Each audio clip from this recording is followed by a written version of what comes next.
Well, hello from Greece. Sam and I are currently visiting Meteora, which means suspended in the sky. This is a place that's really well known for its monasteries built atop these rocks, and the landscape is usually out of this world, but as you can see, we're dealing with a bit of fog and rain today, so it's going to be a bit tricky. We were planning to do a bit of hiking actually, but I think that's not going to work out, so we're going to settle for some monasteries and caves instead. So let's get ready and go! Since the weather wasn't really cooperating, we ended up hopping in a van and driving out to some different lookout points around Meteora.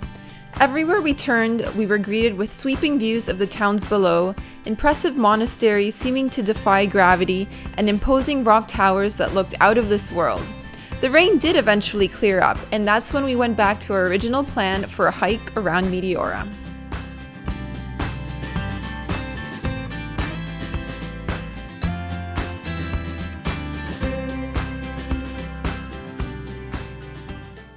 Guys, so we are finally hitting the trails. It's going to be a 10-kilometer hike.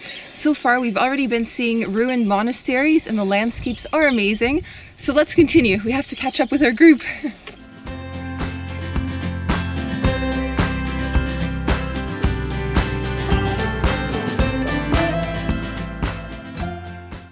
Behind me are some massive boulders, which are really popular for rock climbing. We're not really into that, so we're just doing a hike today. But if you're into rock climbing, you've got to try it over here. The hike was a really easy one and perfect for most fitness levels. Our guide led us down dirt trails and we learned that there is a network of over 35 kilometers of footpaths in this area. Along the way, he pointed out strange rock formations, various mushrooms growing in the forest, and the best part was hearing the tales behind each of the ruins we visited. This is the place where you can taste the echo. Listen. Echo! Woo! It's raining outside. We've got an abandoned monastery in the background, and we're gonna do our best echoes. Echo! And you. Echo! That was weak. One more time. Echo! Echo! So we've been visiting a lot of different ruined or abandoned monasteries, and this is one of them. Now there's a pretty interesting story behind this one.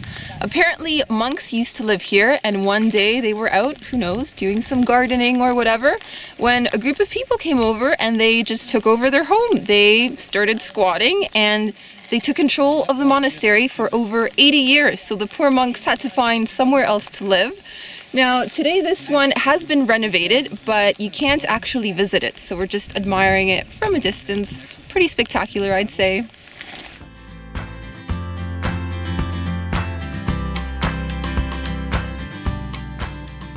Rain clouds have returned and it is pouring right now. That is the end of our 10-kilometer hike. We're gonna go have some lunch, dry up, and maybe head out again in the afternoon by bus. So we'll check out some monasteries later.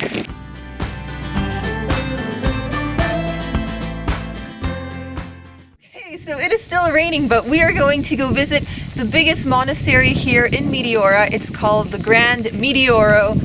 Lo and behold, just over there, we've got our umbrellas. Let's go visit it.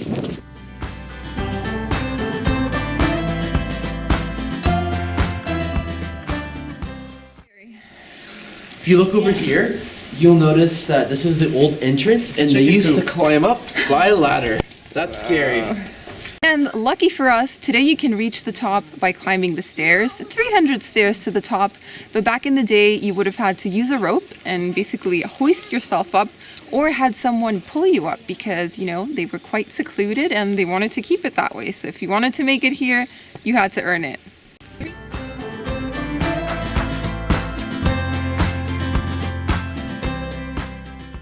What I'm gonna do over here is light a candle and make a wish, so come check it out. It better be a good wish.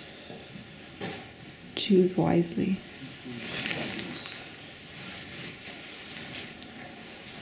And, of course, I can't tell you what it is.